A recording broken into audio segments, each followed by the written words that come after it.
Hello, everyone.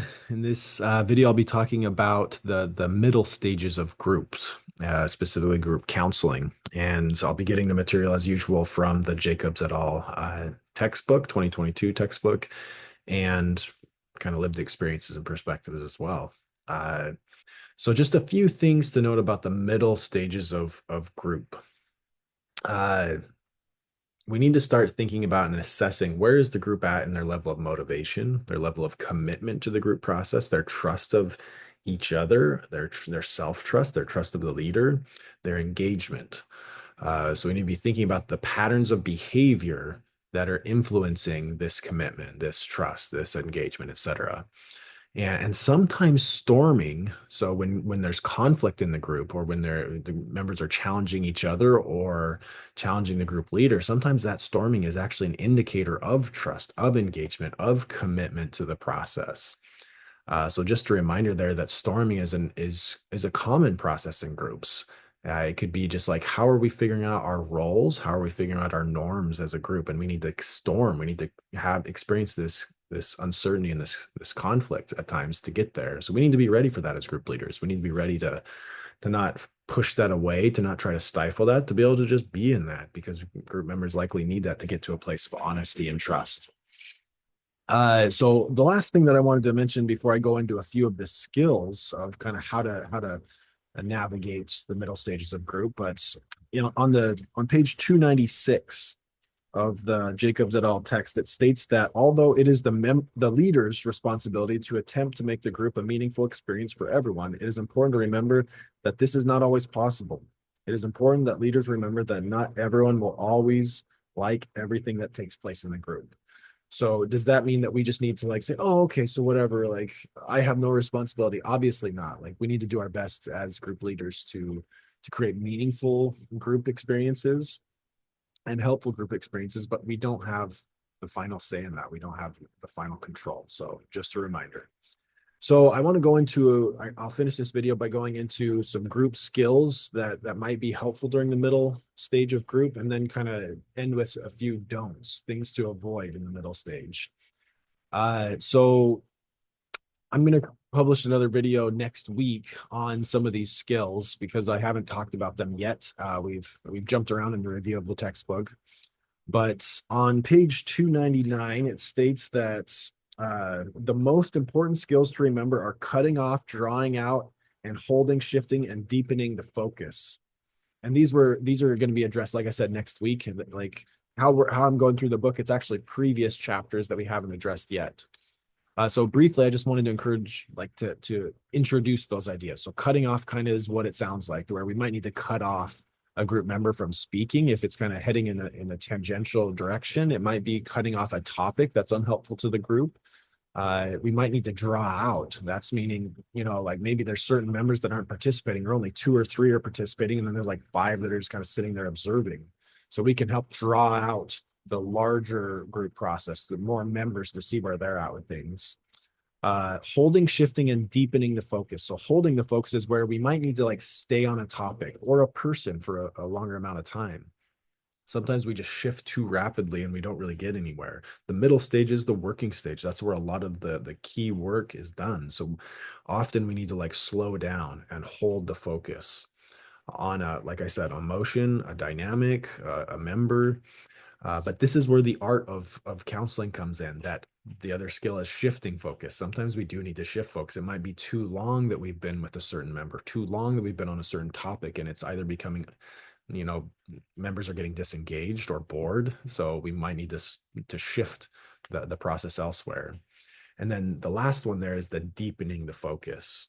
So sometimes, like for example, on an individual level, if someone's talking about, some anger or something, to deepen the focus is to get underneath. Like similar with individual clients, we need to get deeper underneath that experience. We need to go, maybe it's really not anger, maybe it's that they're, you know, resentful, and underneath that resentment is a deep sadness or a loss or a grief, whatever it is.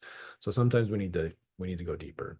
And that's not just with one group member. It could be the process of the group. They might be all coming together to kind of avoid going deeper into things because they're all nervous or they don't trust each other yet. So sometimes the group is actively avoiding together to get into depth. So that's why it's important to think systemically. Think about the group. How is the group as an entity functioning together to either avoid, to shift focus too frequently to avoid, or maybe they're ready to really delve in together.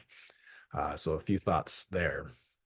Uh, so sometimes when you're noticing that in the middle phase, when a group is getting kind of stuck or disengaged or bored, it might mean that we need to change up the format. Maybe just the flow isn't working anymore. It might have worked previously, but maybe even physically we need to shake things up, get members in different chairs. Maybe the content needs to be shifted up, or the flow of how we go about the sequence of the group. So we need to think about what norms have we established and which maybe aren't working anymore, and can we adjust? Uh, so a few I'll go through these pretty quick because in another video I'll go through them in more depth, but sometimes it's helpful to do rounds. So a round is where each member of the group says something briefly. It's not meant to let them share for like 5 minutes. It's like we'd give a prompt of saying maybe like on a scale of 1 to 10, how helpful was the group today? With 10 being very helpful and one being not helpful at all. And then they'll all go through and say the number, not needing to explain the number yet. So it's basically just making sure we have a check-in point with every single member of the group. And it could be like in a sentence or two, what stood out to you most from today, or in a sentence or two, how are you responding to what this other group member just said? So it's just a way of getting more engagement. There's also written exercises, so whether that's through a journal or letter writing to your future self, which I'll talk about later as well. So yeah, just writing through written reflection. Sometimes you can break the group up into dyads too. You can just say, okay, so for this next topic, or to address this emotion that's surfacing or whatever it is, like let's break into pairs to talk about it and it's usually important to keep those dyads really brief, usually just 3 to 5 minutes, so they can it basically sparks. It's almost like if there's a flame there, we're just trying to add a little bit of like combustion there to get it going, of the group getting more ignited on a topic, not ignited in a negative way, but just getting more active engagement. So dyads can be, talk for 3 to 5 minutes about X, Y, or Z topic or X, Y, or Z experience, and then they come back together and you process as a group.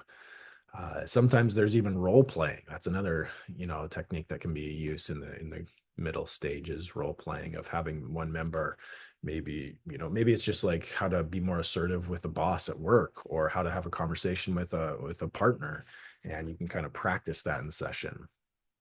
And I think the one that honestly I lean on most in my kind of person-centered existential approach is just to kind of process reactions and feedback and honest, exchanges between each other just in the moment. So it's just kind of that here and now dynamic too, and using those core counseling skills to facilitate linking between members and open sharing with each other. So anyways, those are a few thoughts that are from the Jacobs et al. Textbook of some skills that can be helpful. That wasn't an exhaustive list, but a few that I feel like are especially potent and important. To end the video really quick, though, is a few don'ts. I think a few things to avoid in the middle stage. And once again, this kind of leans into the art of counseling as well. So we need to find this sweet spot, or this balance between under and over leading as a group leader. If we're under leading, then the group might just be kind of floundering. They don't really know how to get traction. They don't know where to go yet. Maybe they haven't developed the cohesion yet to kind of move forward as a group. Sometimes they're ready for it. They're ready for us to back off and for them to just roll. So once again, under leading is important. Are we under leading in a negative way? The other side of that continuum is overleading. Are we getting in the way? Are we taking too much space in the group and they're ready to take on more? So we need to be thoughtful and reflective of that. Another thing to avoid in the middle phase is like warming up the group too long. So at the introduction of the session, with that being too long. One thing that I've noticed with beginning counselors that is personally a pet peeve of mine is thinking that just chit chat is important to build rapport. Uh, so just like, especially like maybe a little bit of that's okay. But if it starts to become like 10, 15 minutes and it's only like a 60-minute group, uh, that's probably too long. They're ready to jump in. It's the middle phase. They've already, they've likely been storming. They've been building trust throughout sessions. So we don't need to just like chit chat and waste time. Time is precious in a lot of groups that they're not meant to be forever. Uh, so just be thoughtful of are we warming up the group or introducing the group for too long? And then the last thing to bring up is, are we having too many shifts and not staying with an important topic? I kind of talked about that earlier of maybe some active avoidance going on. Maybe there's an important topic that's surfacing, like an honest reaction or emotion, and we're not staying with it. So we're shifting too much and just kind of getting too broad rather than getting deep. Uh, but we also need to balance it with like, if we stay with one person for like multiple sessions, then everyone else is kind of like, well, what am I going to get out of this more directly? And like, there's learning from being an observer and from being a commentator on someone's dynamic, but find the balance between shifting too much and staying too much with one person. So always kind of be like keeping it in your mind of where is the group at, when do we need to kind of shift, when is the group ready, when is like maybe a topic or a person done exploring something for the time being, I mean to shift to others. So don't shift too much, but also don't stay with someone too long when the group's ready to move on. So few things to reflect on. There's no right answer of how to know that too, though. We just got to be kind of checking in with the group to make those decisions. So those are a few thoughts on the middle stages of group, and let me know what you think if there are questions or comments.